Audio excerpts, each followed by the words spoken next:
Pinap natin! Pinap natin ang natin! Ano ba? Hanap tayo!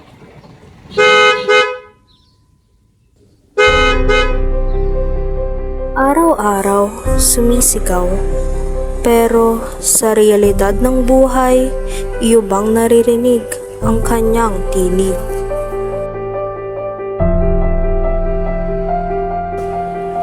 Sa pag-arangkada sa kalsada, makakasabay kaya sa takbo nito ang kapwa nating Pilipino na ganito ang trabaho? Makakasabay nga ba sa tulin ng pagtaas ng bilihin ang kanyang kinikita sa pagbabarker? O mapag-iiwanan ba kahit na sumisigaw na kakapara?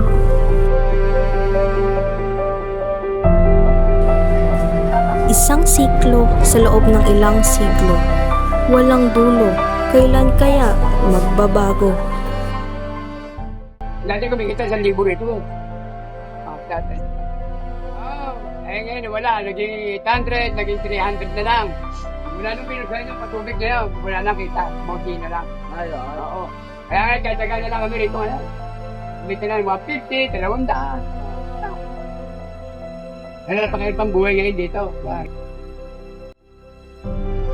Sa paglipas ng panahon, iba't ibang hinaing, iba't ibang problema ang ating naririnig at nakikita. Dumating na sa punto kung saan ang mga barya ay may tuturing mo ng biyaya. Isa, dastas, umuwi na ako. Sa umaga, mag-umpisa ko ng mga resort ko dyan. Sa bawat busina at ingay ng makina sa kalsada, umaga pa lang, ang kanyang boses maririnig mo na. Barker kung tawagin nila, sa pamamasada ay katuwang sila. Dito sa biyaheng medyo matagal, mainit, maalog, pero masaya.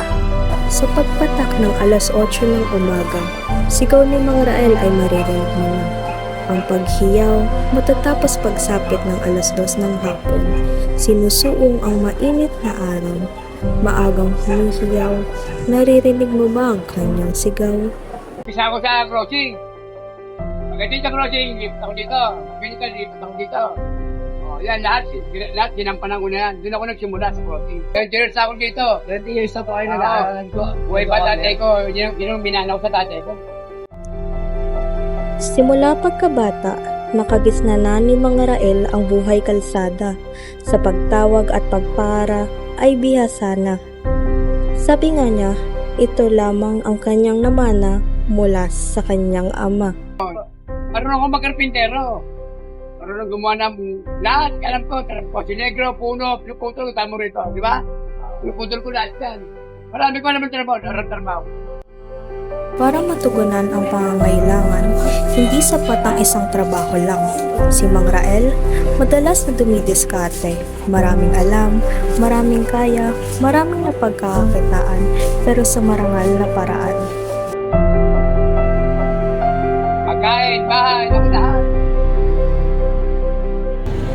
Ititirin niyo. Parang sakto-sakto lang sa mga pagkain.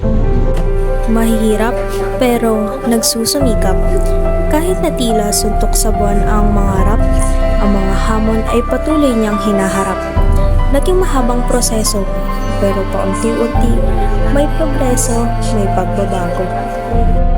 Pero dito, sinasaksak ako dyan.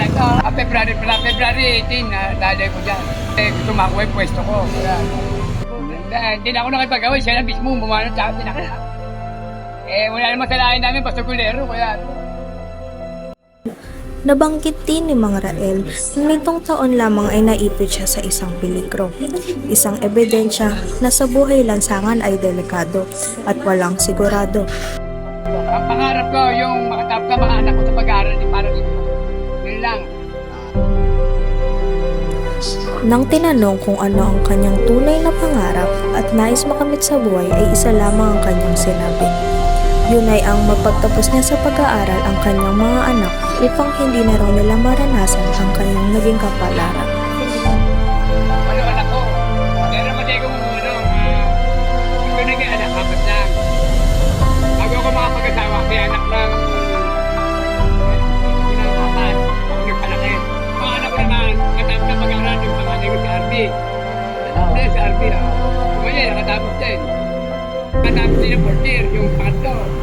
Ay gusto ko, tourism kinukuha, scholar. Isang siklo sa loob ng ilang siglo, nagkaroon ng dulo kahit papano may pagbabago. Ang mga katulad ni Mang Rael na araw-araw humihiyaw, araw-araw hindi umaayaw, umaasa pa rin na mapapatid ang kanilang uhaw, uhaw sa magandang kabuhayan, uhaw sa kaginhawaan at uhaw na mapakinggan. Sa patuloy nating paglaban para sa mga tsuper at tradisyonal na jeep, kasama ang mga tulad ni Mang Rael sa ating ipinaglalaban, mga simpleng mamamayan na nahuhubaran ng kanilang kabuhayan.